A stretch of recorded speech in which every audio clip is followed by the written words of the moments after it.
Good morning, Plainview. Can you see me? Yes, sir. Okay, thank you. I can't tell looking at the monitor at this end. Okay. So we were talking our way last time through the critical period. By the way, did all of you see the stuff I put up for you? I noticed that some of it was hidden until I turned it on. I didn't realize it wasn't showing. The Unit 5 assignments. There's actually two. One of them is to take the quiz. You don't have to get that done until Monday. And also to have a shot at question 1 on the analytical essay. See how you do. It's like make sure you're going down the right road so that everybody gets an A on it. And of course the readings are there to help you with the quiz. I can't think of anything else I've got up there. We were talking our way through the critical period. I think we got to the point where people like John Jay and George Washington and James Madison, Alexander Hamilton all realized that we needed to do something to the Articles of Confederation. I think we got that far. So they put out a call for people to show up. And on the slides, I had terminology, so I don't need to go over that again. But I'll tell you, we were kind of inventing the wheel when we did this. No other country in history had ever written a real constitution such as we were going to have. So the only examples we had for this were from different states who'd done something to hold their states together while they were in the American Revolution. I mean, England had what they call a constitution, they still do. It's not written. It's a body of tradition. They have laws that are written, but they don't have a constitution. And yet they recognize that they have a constitution. They consider themselves to have one. So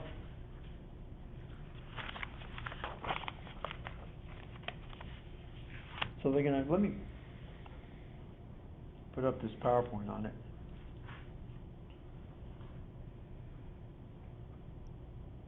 That's a crutch to help me go through this.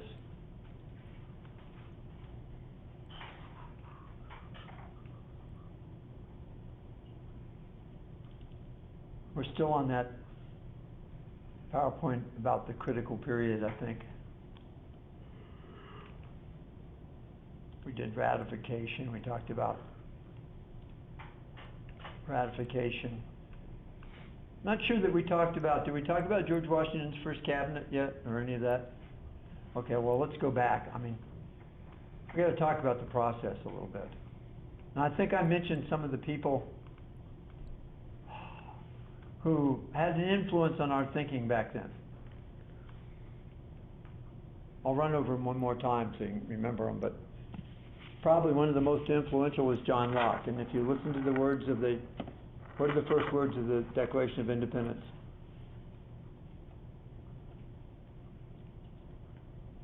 Anybody? Try it. Not looking at Google, just try it. Nobody? We hold these truths to be self-evident, that all men are created equal, that they are endowed by their Creator with certain, and they used a word that we don't use, unalienable rights, that among these are life, liberty, and the pursuit of happiness. And that's paraphrasing John Locke.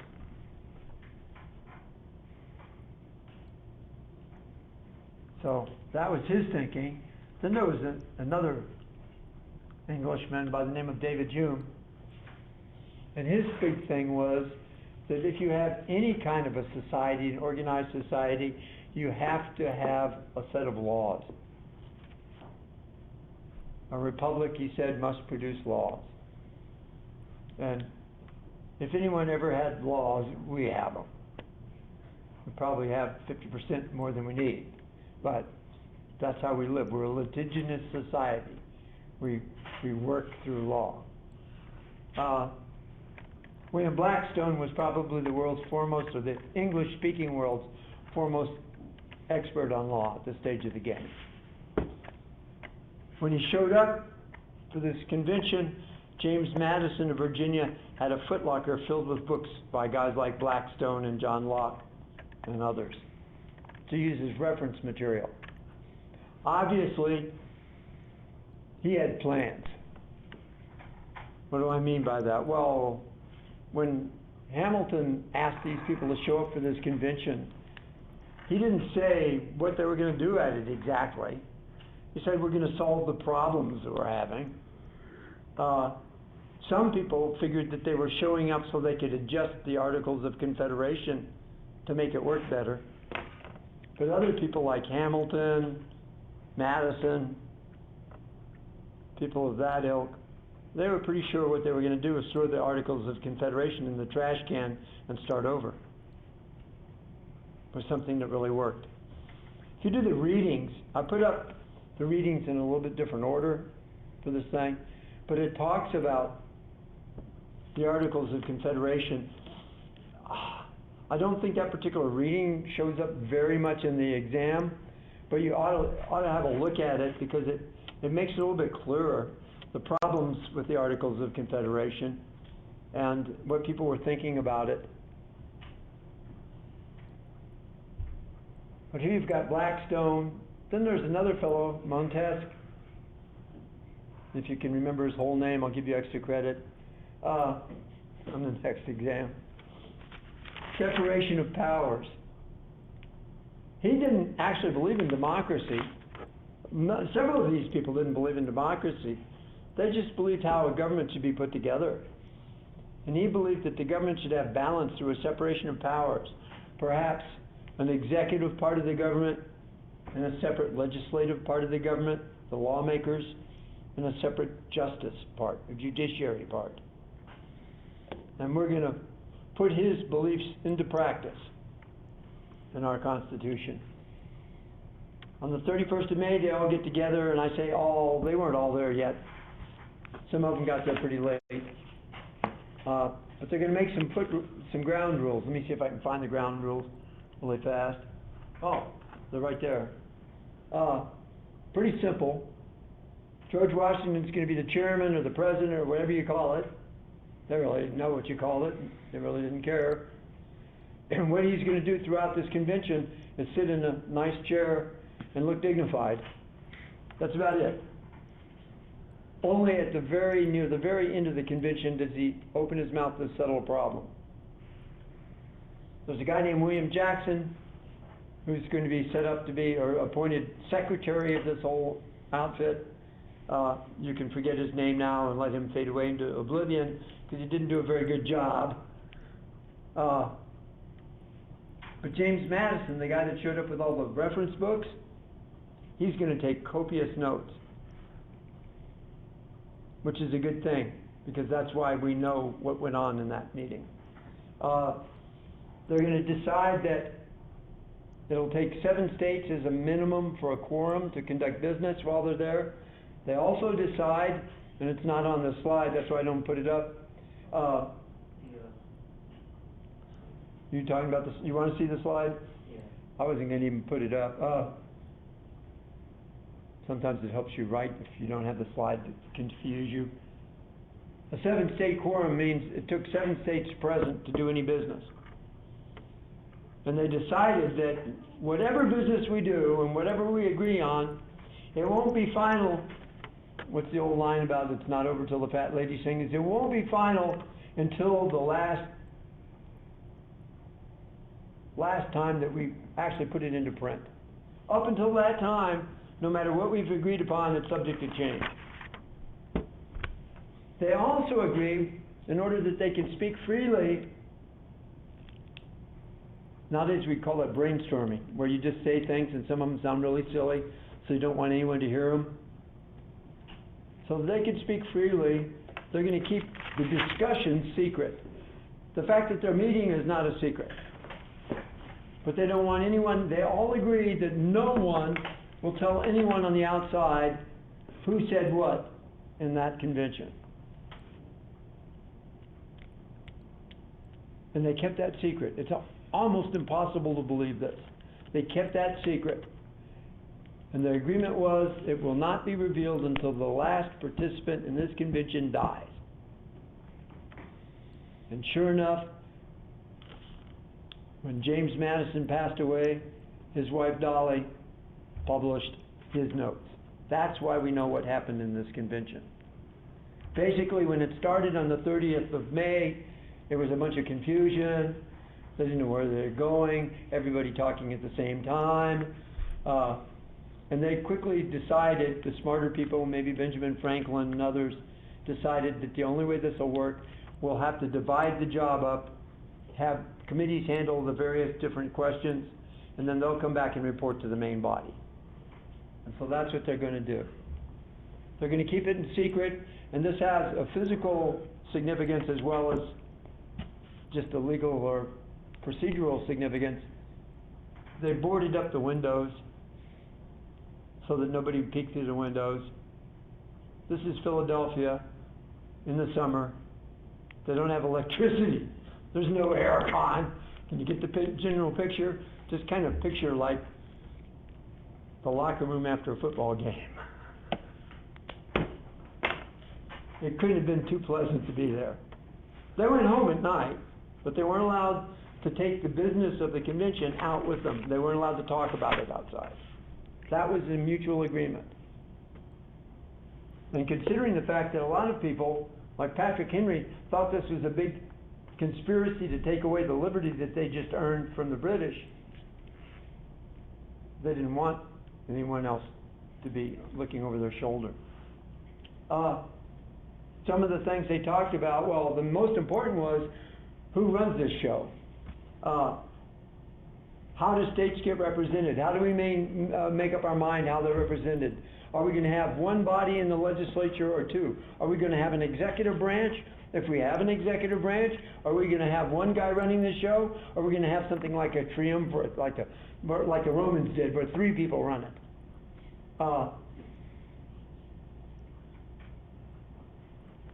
People seem to have a general consensus that they want proportional representation. What does that mean? Proportion of what? All white guys? All human beings? Men and women both? How do we figure out what the whole is that we're proportionally representing? How are you going to elect the head of the executive? If it's a president or whatever. Are there going to be, what are the term limits going to be? How about representatives? How can you get rid of one if he's not behaving? What are the crimes he commits that will get him kicked out of office? How about slavery? That's a very divisive issue then, at that time. Most of the northern states were already outlawing slavery. How about the judiciary branch? How long do judges serve? Who puts them in office? Do they get appointed by somebody like a president? Do they get appointed by the legislature? Do they get elected by the people? Somebody in this room tell me. What's the procedure for federal judges now? How do you get to be a federal judge? Anybody know? There's no shame in not knowing, but if you think you know, tell me.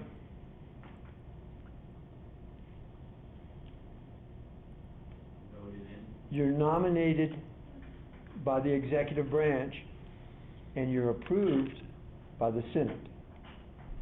That's what they finally are going to decide upon. Also, how long should a term of office for a judge be? They're going to have to work that out. In between the 2nd and 16th of July, there's a committee called the Committee of 11. They're going to handle some of the biggest issues. How do you determine what state gets how many votes? How's this going to work? There's 2 basic points of view. One point of view comes from the big states. How do you think they want to determine how you get votes? how you get representation. They want to base it on their population. The little states don't go for that. They want every state to have the same number of representatives. New Jersey wanted Congress to consist of one representative for every state. Our entire Congress would have been 13 people. Wow. Maybe it's better that way, I don't know. Anyhow, they will come back and report. They're going to have to reach some compromises. Two gents from Connecticut. One of them is Oliver Ellsworth. We're going to come forward with a suggestion. Let's let both sides of this argument have their way, part way. If we have two houses in the legislature, let's let one be a set number of people and the other one be according to population. They're going to call that the Connecticut Compromise or just the Great Compromise. Those are the two names that we call it by. And what they decide is, assuming we're going to have two houses, the upper house will be the Senate, the lower house will be the House of Representatives. I'm not sure if they had them named yet. They get the name Senate from the Romans.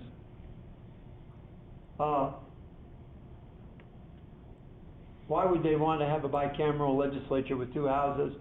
That's just copying England. That's what England had. They had a House of Lords and a House of Commons. What do we know about the English and their House of Lords? They are not elected. They're people that the king gives lordships to. Some of them are hereditary, some of them are only for their lifetime. On the other hand, the House of Commons, everyone's elected. So they're thinking in that frame of mind when they set up this design. And they say the Senate, the upper house, kind of like the English House of Lords, the senators will get into office by being appointed by their state legislatures, and each state will have the same number of senators, 2. In the case of the representatives, they decide they will all be elected in popular voting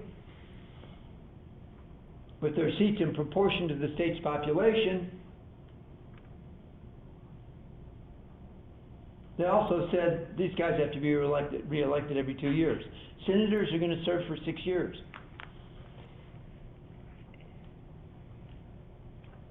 We're not doing a government class, so we won't get into the specific functions of both houses. Other than from time to time we'll talk about the Senate of ratifying treaties and approving appointments.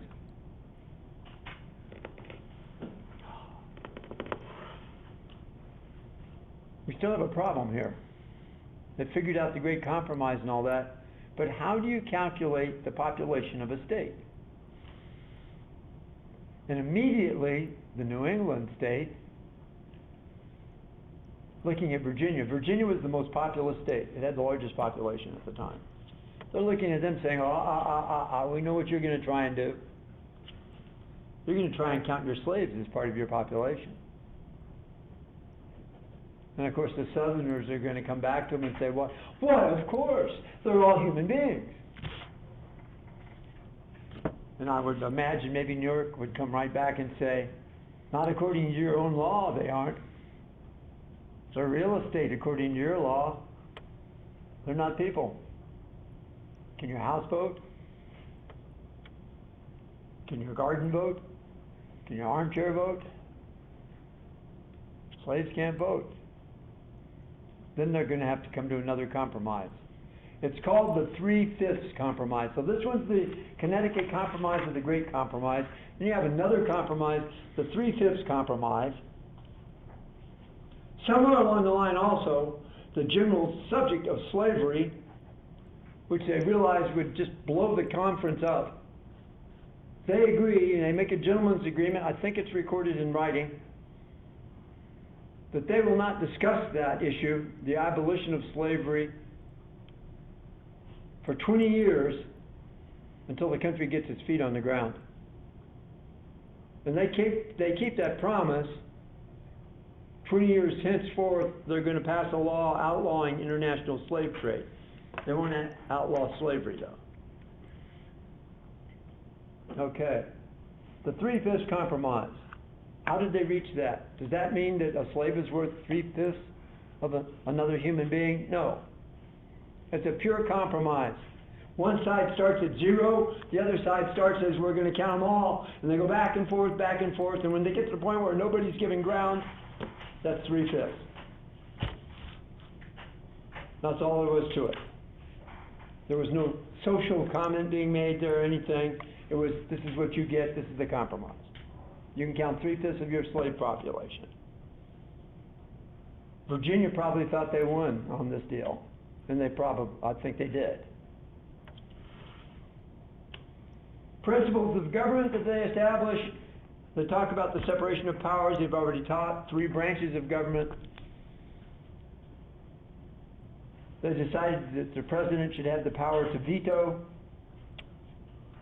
They decided that the people should be able to impeach the president if he misbehaved. They decided that they should be able to override the president's veto. I'm saying things that aren't on that slide. You may or may not have noticed. They also have to settle, how are we going to choose the president? How are we going to choose senators? How are we going to choose representatives? And we've already talked about that to some extent, but the president will be chosen by an electoral college. What that means is we vote for a representative who says he's going to vote for the guy we like. So even today, actually the vote you're casting is for a man who's pledged to vote for your candidate. You're not voting directly for the president. Did you realize that? Okay. There's a logic to it, but it'd take a whole day to explain the logic to it. One thing is, it stops people from voting by knee-jerk reaction. There's time for kind of things to settle out in the process. Otherwise, we wouldn't be very stable. As far as senators are concerned, they finally decide that the state legislature will pick their 2 senators. Each state's legislature will pick them. They're not elected by popular vote. That will stay that way until about 1916 or 1917. Then we'll amend the Constitution. The 17th Amendment, in fact, changes that. We'll worry about that when we get there, if we get there. On the 24th of July, they send everything that they've worked out after reporting it to the Committee of Detail. They're the ones that are responsible for actually drafting it and putting it in order so that they can have it printed. They get it all printed, and then there's a burp. The burp has to do with, okay, if the House of Representatives is proportionate according to your population, how many people do you have to have a representative? Some of the big states said 50,000 for one representative. Some of the small states said, we don't even have 50,000 people in our whole state. That's no fair. And they start fighting over that. And that's when George Washington finally opens his mouth and says, enough is enough. Let's say 30,000 to a representative and quits. And so they agreed. So then it went back to the printer. They had to fix it. It went back to the printer, and they're going to send it out to the people to get it ratified. In opposition, you've got the anti-federalists. They don't want it ratified. Brutus and Sidney were their pin names. Robert Yates, Elbridge Gerry. Actually, Mr. Gerry used his own name on his objections. They wrote a lot of articles in a lot of newspapers. In support of it, in particular, you had 3 fairly young men, John Jay, Alexander Hamilton, James Madison, the protege of Thomas Jefferson. James Madison, Virginia. Alexander Hamilton was from New York. I have to think John Jay's from New York, too. They all signed the name Publius. They didn't use their own names. They write something called the Federalist Papers. There's 85 articles explaining how a Republican form of government is what we need for success, how it will work. Some people said that the Republican form of government wouldn't work for such a large country. They send the Constitution to the people on the 7th of September, 1787. By 1788, it's going to be ratified by 2/3 of the states. Let me see if I can get the order. There it is. Delaware, Pennsylvania, New Jersey, Georgia, Connecticut, Massachusetts, Maryland, South Carolina, and New Hampshire all get it done by June of 1788. That's 2/3. Virginia and New York will do it later in June. But we've already reached the 2/3 limit, so it's considered ratified. Everybody but New York, North Carolina, and Rhode Island will get to vote in the first presidential election. New York can't get its act together. They don't have electors appointed soon enough. North Carolina and Rhode Island don't ratify the Constitution in time to vote. Rhode Island doesn't get around to ratifying it until 1790. By that time, we've already had a president for part of a year. Locations of the capital: New York City, Philadelphia, Washington, D.C. eventually. We'll talk about that. That won't happen for a while. There's the first cabinet, bless their hearts. They weren't all appointed at one time. There was a lot of toing and froing, hemming and hawing, figuring out who should do what. Henry Knox will become the Secretary of War, but he's not the Secretary of War at the beginning. Another guy is, whose name is forgotten. Henry Knox, for most of Washington's presidency, will be the Secretary of War until he gets too old. Secretary of State will be Thomas Jefferson. Alexander Hamilton will be the Secretary of the Treasury. John Adams, Vice President. Edmund Randolph, once we get the judiciary branch set up, he'll be the Attorney General of the United States. Samuel Osgood, our first Postmaster General. Okay, they're going to meet. I'm looking.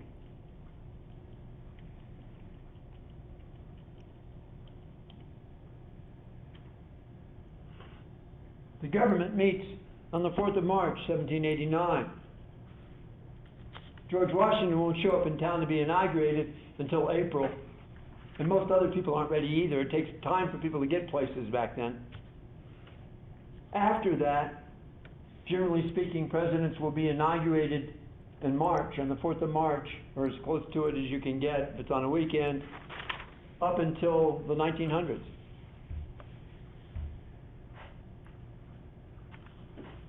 One of the things that Washington did, if you look at the people that he nominated, where are they? Where'd they go? Come back, guys. John Adams, Federalist. Alexander Hamilton, Federalist. Thomas Jefferson, Anti-Federalist. Henry Knox, I don't know. Edmund Randolph, Anti-Federalist. Samuel Osgood, I don't know.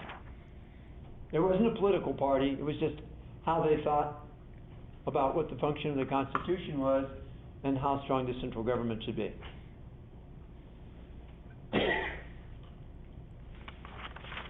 He didn't care. Washington didn't care because they didn't have parties. Washington hated political parties. He didn't like the notion of political parties. He felt that it would just cause the rabble to start arguing with each other. Boy, was he right. They're still arguing with each other. First thing they did was what they promised to do, because Maryland and North Carolina, actually, North Carolina refused to ratify because they wanted a Bill of Rights in the Constitution. And finally, the guys who were pushing the Constitution persuaded North Carolina, we give you our word as gentlemen, we will pass a Bill of Rights first action of the Congress once it's seated.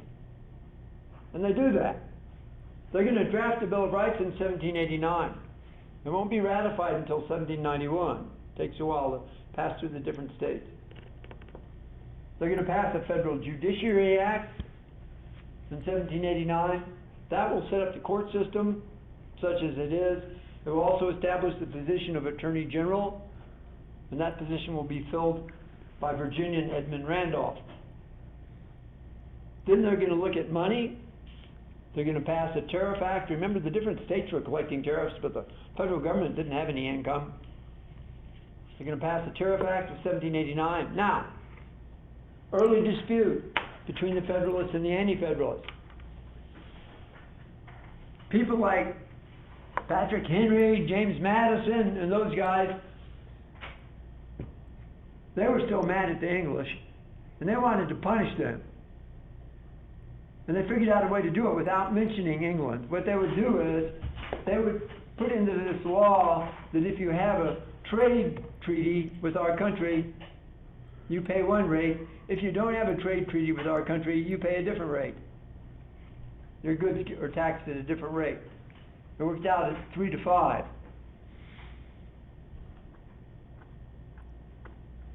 Alexander Hamilton said to James Madison, we can't do that, because we are trying to kickstart. That's an anachronism. They didn't have anything that you kick-started back then. I don't know, maybe you kick somebody to get them out of bed or something. Kickstart, I think, is a reference to a motorcycle, isn't it? At any rate, what they wanted to do, Hamilton said, was get the economy going. And Britain was traditionally our biggest trade partner, regardless if we were at war or not. And it wouldn't do our economy any good to hit the British in the face with a wet rag by charging them a higher tariff. Charging a higher tariff on their goods. It's got to be fair if we want to build business. He wins this argument. But he and Madison are going to have more and more showdowns about different issues. Madison and he were two people who strongly believed in the need for a constitution. They were the two people above all others who pushed having that convention to write the Constitution. But Madison was an anti-federalist. He believed that one of the main functions of the Constitution was to limit the federal government. Hamilton just wanted the Constitution to make it possible to build the country. I have this disagreement on the tariff. Hamilton wins that one. They passed a patent and copyright law. Why would you do that? Why would that be so important that that'd be one of the first laws you passed? Think what Hamilton wants. He wants to build up our economy and all that. Patent laws encourage people to invent things, because they can make money if they can patent something. I mean, big money, sometimes. They also passed the Post Office Act. We had no other form of communication.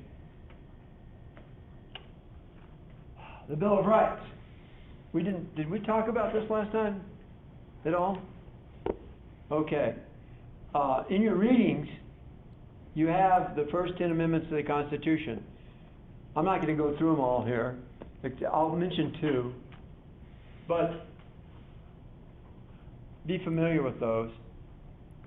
And I will tell you that when they first sat down to do this, because they promised they would, they came up with 17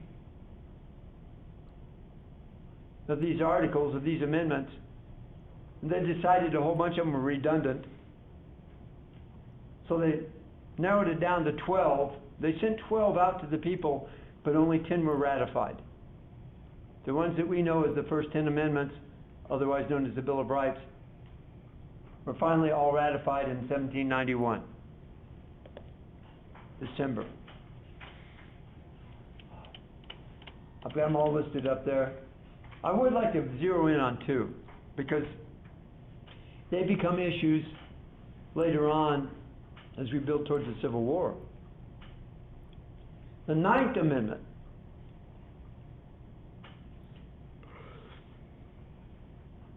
suggests that we have natural rights And just because they're not mentioned in here, just because a certain number of rights are mentioned in the Constitution, it doesn't mean you don't have other rights. And they wanted to make a point of that, especially the Anti-Federalists. The 10th Amendment, we often call the States' Rights Amendment. Powers not delegated to the United States by the Constitution, nor prohibited by it to the states, are reserved to the states, respectively, or to the people. And that's going to be thrown around a whole lot when Madison and Hamilton get into debates about things. Okay. Let's look at the next PowerPoint, and you have it in there. It's called the Federalist Presidents, if you want to follow along. In Unit 5 readings. No, Unit 5 lectures. There's a lot of repetition at the beginning. I do that all the time. Talked about Hamilton. Talked about the fact that the Federalists wrote, three of them, John Jay, Alexander Hamilton, and James Madison, wrote arguments that the republic form of government was the way to go for us, that it would work. The Anti-Federalists argued against it. But what the Federalists wrote were called the Federalist Papers. You can buy, that's one of those things that you can still buy today. You can walk into Barnes & Noble right now and say, I want a copy of the Federalist Papers. I guarantee you they'll have a copy of it. There's another book. There's another one that's written.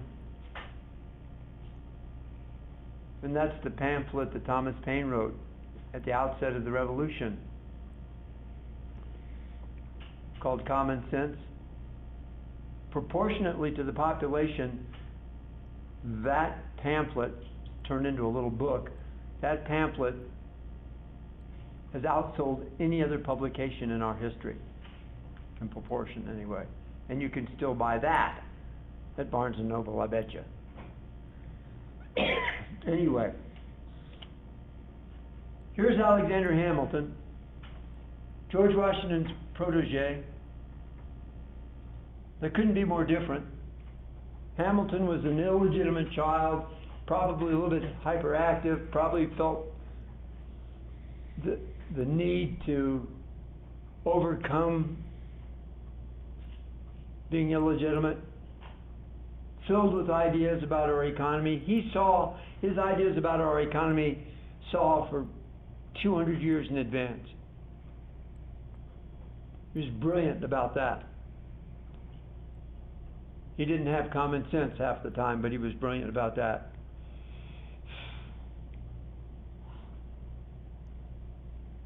Wasn't a fly in the wall, I wasn't there, but I can imagine him with his mentor, George Washington, who's now the president, just burning his ears up with ideas. Here's how we can develop, here's how we can do this, here's how we can do that. And finally, I think George Washington told him, you're the Secretary of the Treasury, tell all these things to the Congress. That's who needs to know about this. And so, in a period of a couple of years in between early 1790 and late 1791, Alexander Hamilton's going to deliver 4 presentations to Congress. And all of them have the seeds for a little bit of disagreement between the Federalists and the Anti-Federalists. His first report will be called the First Report on Public Credit. And he makes a couple of suggestions. We owe a lot of money. We sold bonds, we borrowed money from the French, we borrowed a lot of money from individual Americans to fight the war over a period of 8 years. I have no idea what the equivalents are, but we owed $11 million overseas. We owed about 41 inside the country. He wanted the federal government to fully fund federal debts. to pay off federal debts at face value. What's that all about? What did the federal government issue all the way through the war? Who did they give little chits to that said, this is 1 month's salary, it's worth so much money? It really wasn't. They couldn't do anything with it. Who did he give all the, what did the government give all those, hand out all those for? Anyone who worked for the government that had a salary got paid that way. Then you paid in cash, especially the Army. And a lot of those people, by the way, and I think I've mentioned this before, a lot of them needed money to send home now, not later on, so they sold these little certificates for maybe a dime on the dollar or 25 cents on the dollar. And everybody knew about that. Who bought all those certificates? Somebody that had a lot of spare cash. War speculators, war profiteers. To have a special place in my heart. Even today. Alexander Hamilton said that if someone presents you with one of these government certificates that says it's worth $1, you've got to give them $1 for it. Said if we don't do that, if we don't fund at full face value, no one's going to believe our money anymore. No one's going to believe our credit. Some people said, what's in this for you, Alexander?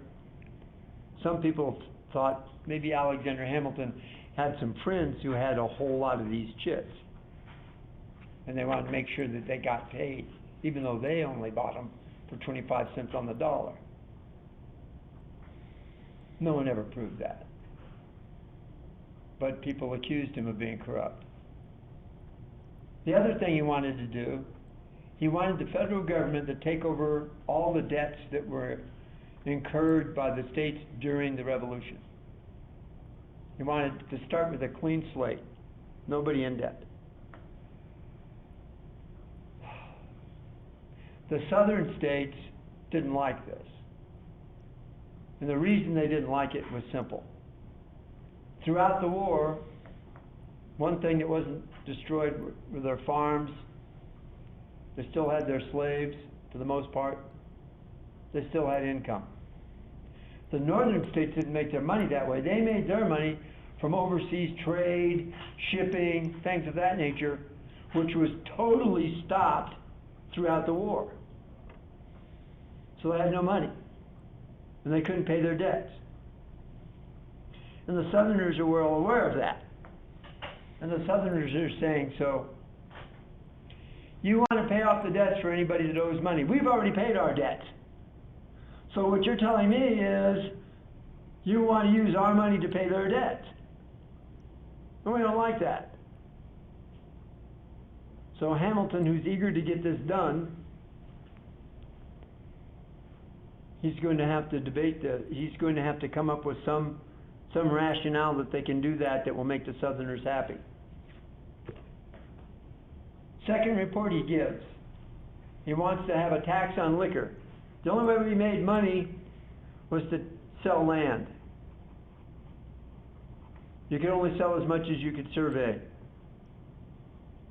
He wants to tax liquor, an excise tax. Nowadays, what do we have excise tax on? Fuel, cigarettes, liquor. In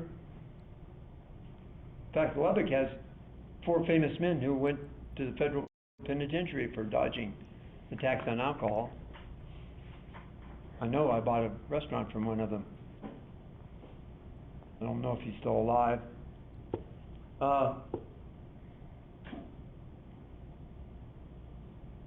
People that make alcohol are not going to be very happy about this law.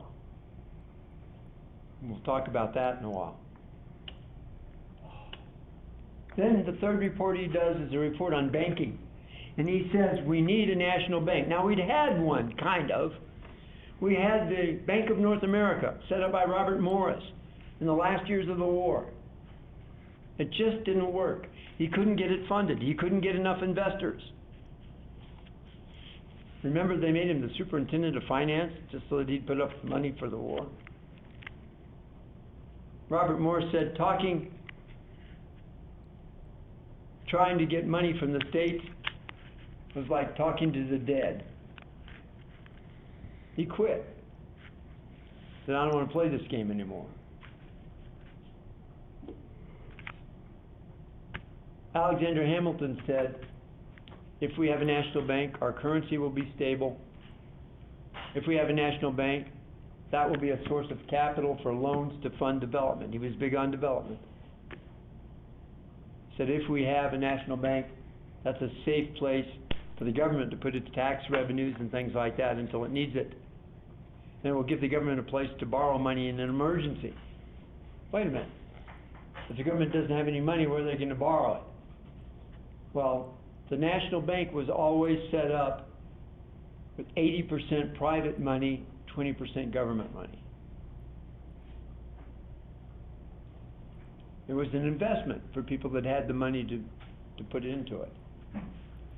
Andrew Jackson will finally destroy that whole idea many years in the future. The last report, made I think in December of 1791. He wanted to industrialize. He made the argument for industrialization. He called it the Report on Manufactures. And he said, if we industrialize, we'll have more diversification of labor. We'll have more different kinds of jobs. If we industrialize, we'll have more income. If we industrialize, we'll be able to make more use of modern technology. He's already talking technology. Before 1800. The man saw far in advance. And finally, he said, if we industrialize and create those jobs and have better technology and all that, we are going to encourage immigration. Now, it may seem strange to you considering building walls along borders and things like that. We were in bad need of immigrants. We had a big country, lots of territory, nobody living in it. It becomes very difficult to hold on to territory if you don't populate it. We were worried about that. We needed to increase our population. Okay. So I told you a couple of points in here where he's going to get nose to nose with Madison. Let's talk about some of them. By the way, Hamilton said we could do a protective tariff and restrain imports to help people develop manufacture. We could give them bounties and premiums for developing new businesses. We can improve our transportation. We had no road systems. In fact, the fastest way to transport, once we started building them, were canals. Canal boats moved fast. Transporting stuff over the bumpy things that we called roads back then was really difficult. He also starts up his own little industrial park. I guess it's America's first industrial park. He called the project SUM, the Society for Useful Manufactures. There's a diagram of his first industrial park. If you look at that diagram, what can you tell me? How is industry powered? By looking at that diagram. What makes the wheels go around? That was kind of a hint.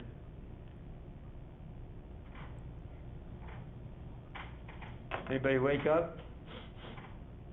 What was our source of power? We had no electricity. We didn't have steam engines. Water. Water wheels. Which is the reason that the industry broke out in the north and not the south. What's the geographic difference? The south had plenty of rivers, but they're wide, muddy, slow-moving water. Up north, we had rocky terrain, and the rivers were restrained by rocks. Their banks were rocky, and they moved faster. This is a diagram of his project up on the Passaic River, which is in New Jersey. How many of you have ever heard of the Passaic River? Anybody? It's the second, in terms of water volume, it's the second largest river east of the Mississippi. Second only to the Mississippi. Nobody's heard of it. No, I'm not surprised. Nobody ever has. And if you live in New Jersey, you know all about it. Especially when we get a hurricane or something, you know about it. But at any rate, this is built right near the falls on the Passaic River. And what he does is digs canals from the river to go all the way down to where the bottom of the falls are, to bypass them, and you can run water wheels on that canal. And that will power. Samuel Colt had a factory there, his first factory. A lot of people think he started up in New England, but his first factory was on the Passaic River. There's some textile plants, there's some plants that produce flour, things like that. It really didn't catch on, and this particular one didn't survive very long because he was more of a visionary than he was a person that really did things like that. But it got people to thinking about it. Okay, there's the disputes. Assumption of state loans. Well, I'm James Madison and I don't want to assume state loans because basically what you're doing is you're taking my tax money and you're paying off Massachusetts debts with it. I don't like that. So what's Hamilton going to offer him in return? Hamilton says, how about this? If we fund the states that still owe money, we'll give the other states the same amount of money, even if they don't need it. That way it's fair. Everybody gets the same deal. Madison's still not totally convinced. Said, sounds like a good story. What else do you got to give me? They had another issue going on. Remember when the Army rioted up in Philadelphia? They wanted to go beat up on the Continental Congress. When they did that, when that incident happened, people realized we don't want to have our Continental Congress parked in somebody else's state. They're going to have to be on their own ground.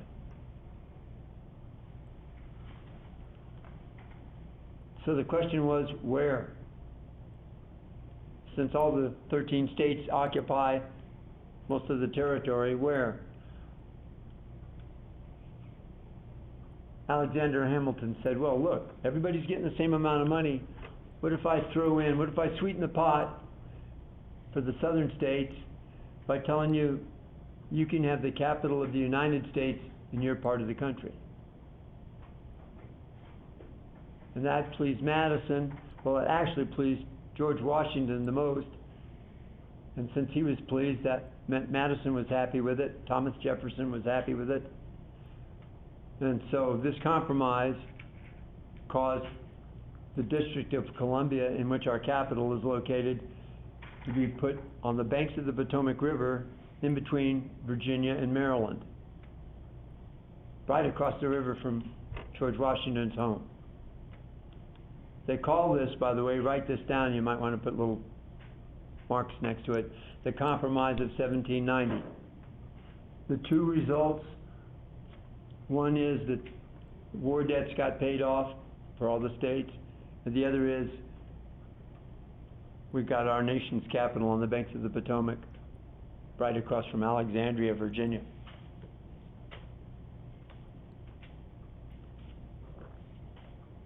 The argument about the National Bank. Thomas Jefferson, or not Thomas Jefferson, but I think James Madison more than Jefferson, is going to cite the 10th Amendment. He's going to tell Alexander Hamilton, nothing in the Constitution tells you that you can run a bank. The federal government's not a banker. Alexander Hamilton counters with what we call, you might want to write this down, maybe for the long future, he's going to cite what we call the Necessary and Proper Clause in the Constitution. It's Article 1, Section 8. This is your Federalist construction interpretation of the Constitution, constructive interpretation.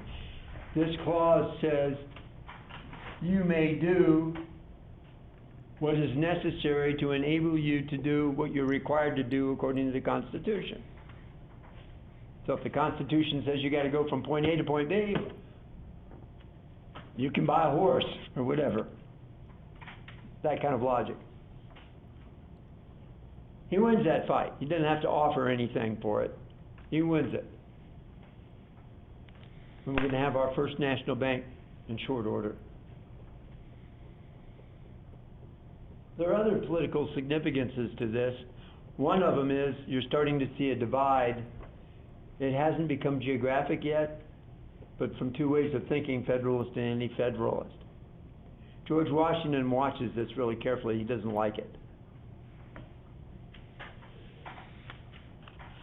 He's not going to get his way on that.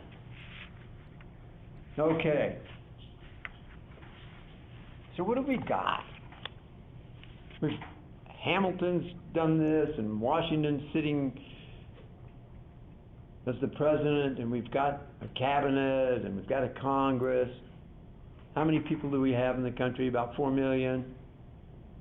Of about 600,000 slaves, maybe a total of 700,000 people of African origin altogether. The vast majority of the slaves live in the South, at least 90% by this time.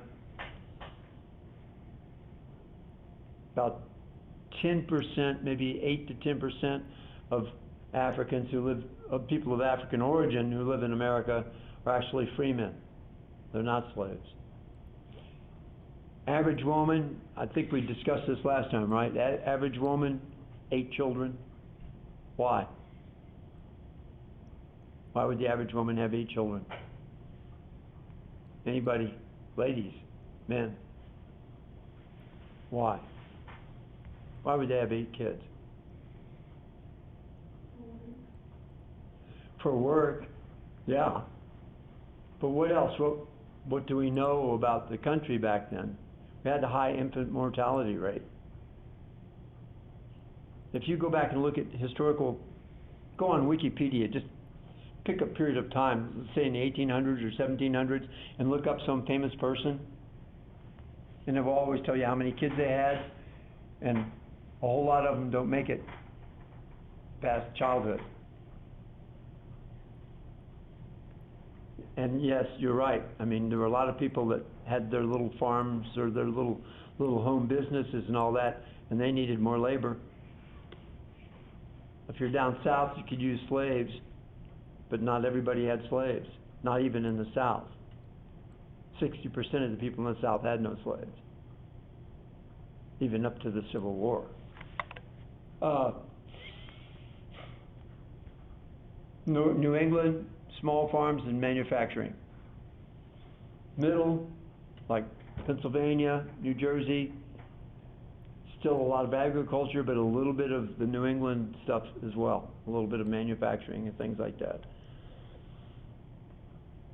South, totally agricultural. Large farms, no cities, no industry, no banks, no major schools.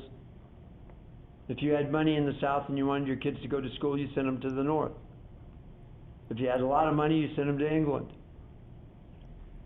or to Europe. Okay. So there we are. Let's talk about the things that he did as president. And I'm not going to do it in the order of these slides. I'm going to do it in the order of the written notes. I think I'll change those slides.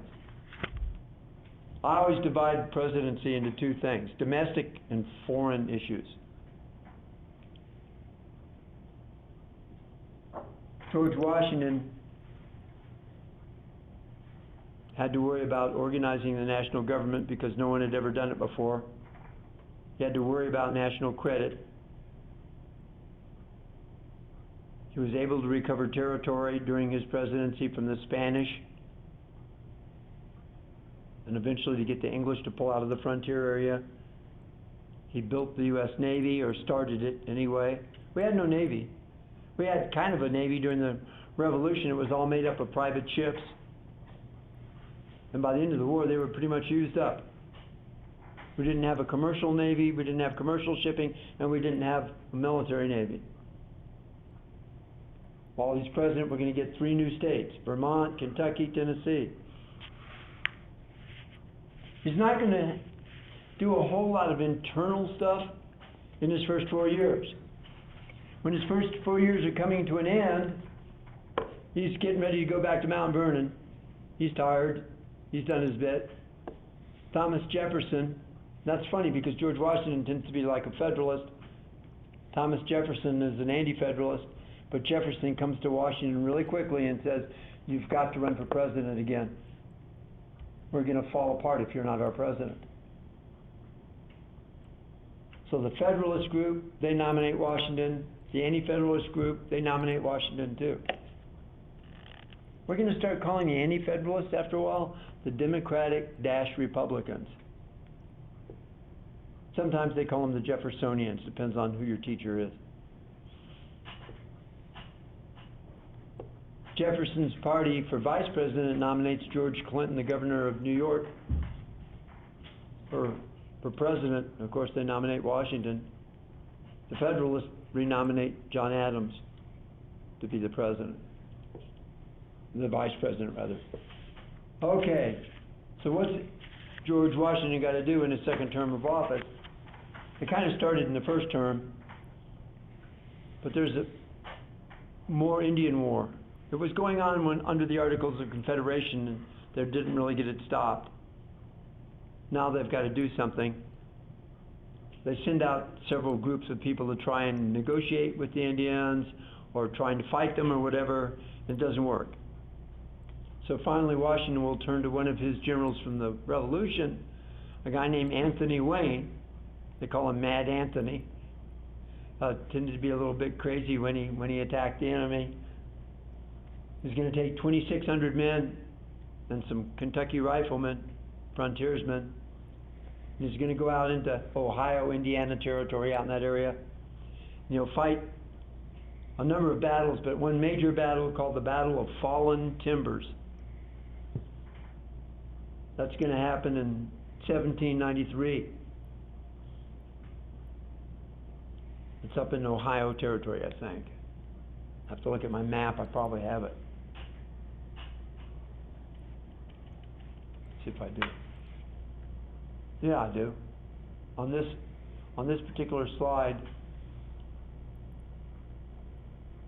it's in the Northwest Territory, and it's far enough west that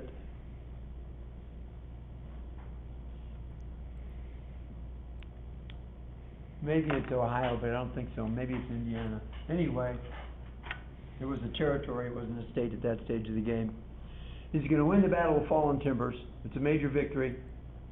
Once again, he doesn't defeat all the Indians because not all of them participated one way or the other. They're going to sign a treaty in Greenville, out in that area, in 1795. Listen to this deal they make. We're going to buy some land from you. They're going to give the Indians, and it's really interesting, who did they give the money to? Because the Indians didn't have a united country or anything. They're going to give somebody $10,000 for all of what becomes Ohio and all of what becomes Indiana and a lot of the areas up along the rim of the Great Lakes, including where Detroit is, where Chicago is. They'll also promise them annual payments, not very much. And they draw a line up there. They call it the Treaty of Greenville Line, or the Greenville Line. And on the southeast side of that line, that belongs to the settlers, and on the northwest side of that line, that's Indian territory. That's the agreement. It's impossible to keep an agreement like that. For one thing, the Indians don't all sign in on this. And for the other thing, the government can't ever control all the settlers. There's no way to stop them. That's pretty much the name of that tune for every treaty. Even if the government has a serious intention of sticking to the treaty, the people don't let the government do that. So, yeah, what was the how much, I can't remember how much federal money they were going to give them, but there were also X number of yards of calico cloth. Apparently the Indians really like calico cloth. That's what they were paying for that whole area. Another problem we had to deal with was the Barbary pirates out in North Africa, because we had to send trade ships into the Mediterranean Sea.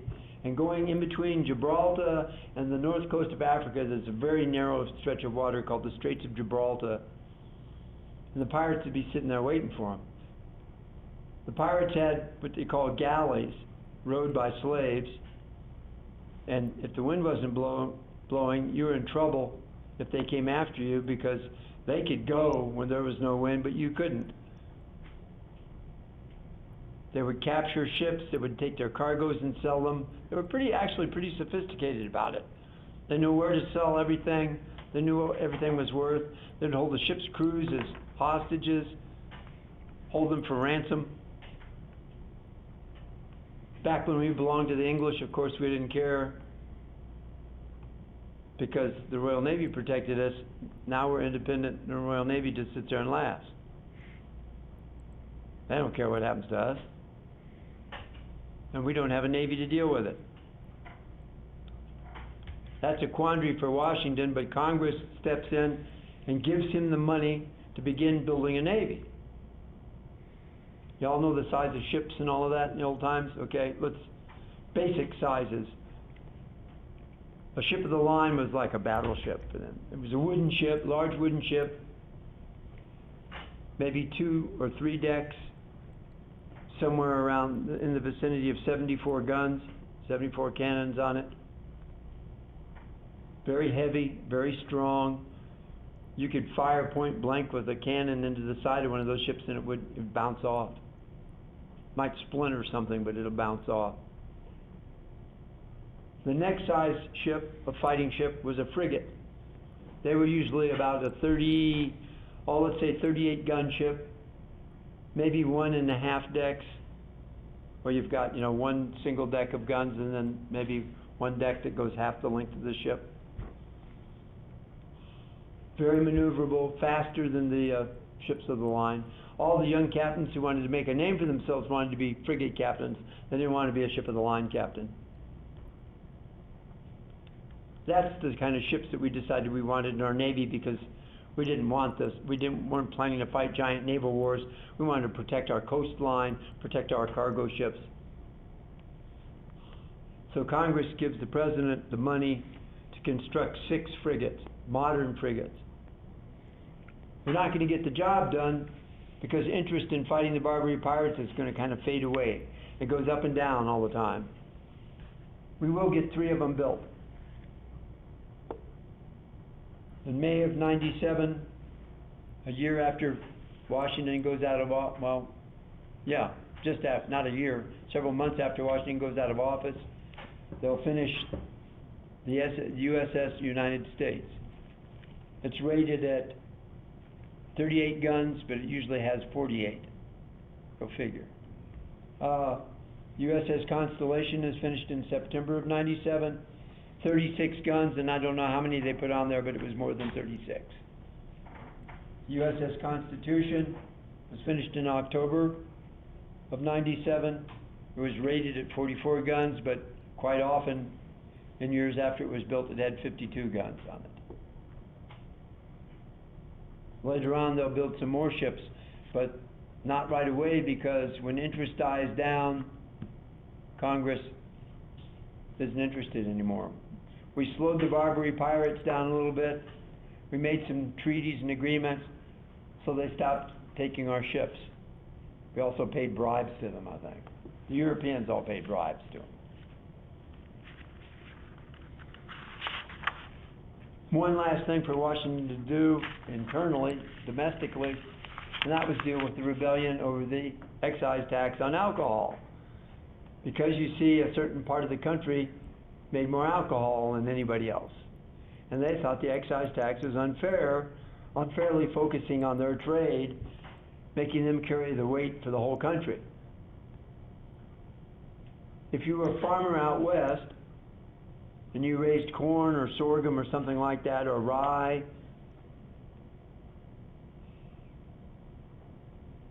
you could make money, but you had to find a market. And to find a market out in western Pennsylvania or western Virginia, all those places, you had to carry your crops a long way. In wagons, sleds, some roads just wouldn't support a wagon with wheels on it. They didn't really have roads. They'd have to go all the way from, say, where Pittsburgh is or something like that, all the way to Philadelphia to sell their stuff at the end of the season. That was risky. Didn't make much profit as a result of that. But, on the other hand, if you were an enterprising man or woman and you bought the appropriate amount of copper tubing and some copper, I guess, pots you'd call them, or whatever, cauldrons, you could make whiskey. And like 25 acres worth of sorghum takes a lot of wagons to ship, but 25 acres worth of sorghum makes a much smaller amount of whiskey, easy to transport. You don't have to go all the way to Philadelphia to sell it. You can probably sell it to your neighbor or whatever. Lots of people out west were making whiskey. They felt, why are you taxing us? You're only taxing the people out west. We're paying for the whole country. Why should we do that?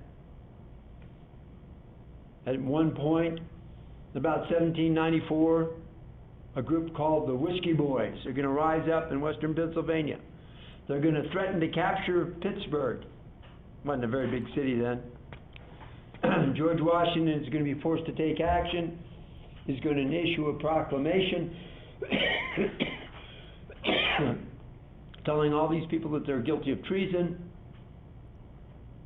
He's going to raise an army of about 13,000 men, just a little bit less. Put them under the command of General Daniel Morgan of Cowpens fame. He'll also have a young lieutenant called Meriwether Lewis. We'll hear about him later. They're going to go out there and they're going to teach the Whiskey Boys who's who. They're going to be successful. They're going to round these guys up. They're going to arrest some of them. They'll put them on trial. They'll convict them of treason, which is a hanging offense. But when the dust settles, very quietly, George Washington pardons them all and says, just go home and behave. Very adroitly settling a problem that could have turned out to be a disaster for the whole country. So he proved his ability. We're out of time. We'll talk about his international challenges next time around. Of course, it doesn't affect you guys, but you realize we don't have school on Friday. It's our, what is it? Our fall break. Hubba hubba. I have to work on Friday. I mean, I normally do, so I'm happy about it, but nobody else cares.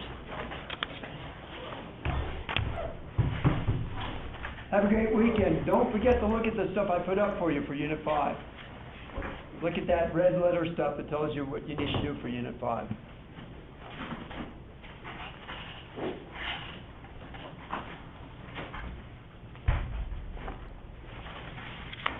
I think it's time for my nap.